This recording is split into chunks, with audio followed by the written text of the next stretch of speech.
Welcome to a Common Canvas collaboration on YouTube with Jeannie and Teresa. This is Art That Smiles. This little frog that I'm making is sort of 3D. I like to cut things out of wood, especially little characters, and I am going to paint him up real cute. I'm putting some stain on the eyes, and I do put a little bit around the belly as well. I cut out some extra wood that I had out there for the belly, and I also did that for the hands and the eyes. So I'm drying that, and then I decide to go ahead and put some stain around the edges and the back of my whole frog. So that's what I'm doing here. Making a mess actually, but it's okay. This is the back portion of it, and I go back and I put some in the crevices there because it's hard to do without, a brush. So I go ahead and I paint the hands, and I decide to do the sides of it instead of doing it the brown, and I'm just using it on top of that because I'm going to paint it as well green.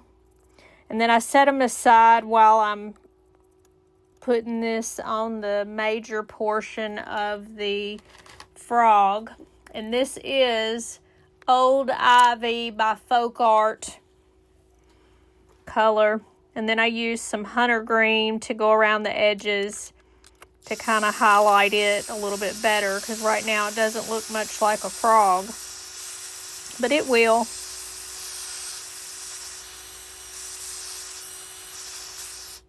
So I'm just drying it real good. Now I'm trying to get some of that hunter green. I'm still using that same bottle. I'm surprised I still have some.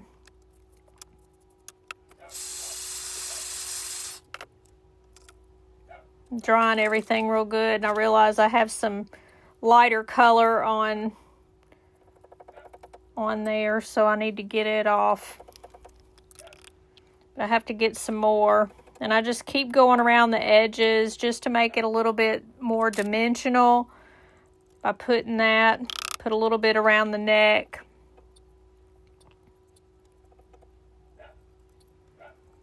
But I really need to not worry about the bottom because it ends up going above that for the belly. But I just let it dry over to the side, and now I'm doing the little arms. One's going one way and one's going the other, as you'll see shortly. Now I'm going around with the white on the inside of the eyes. Have to do a couple of coats of that. They don't have to be perfect, and they're not.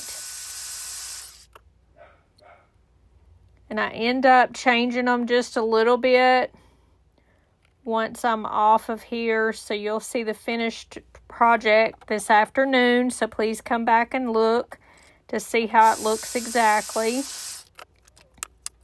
I don't like them to be just exactly the same. So I take some hot glue and some wood glue, and I'm putting it on there, and then I put it down.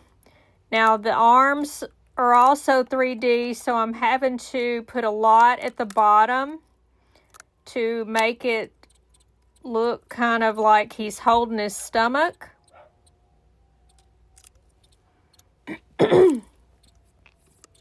So first I want to put some little cheeks on there. I use my Dollar Tree blush, and now I'm just going to make a mouth on top of that. And I have not put my eyes on yet because I wasn't sure exactly where I wanted it to go. And then I put two little nostrils on there for his nose. And then I decide where I want the eyes. I'm thinking, do I want them a little wider or do I want them a little closer?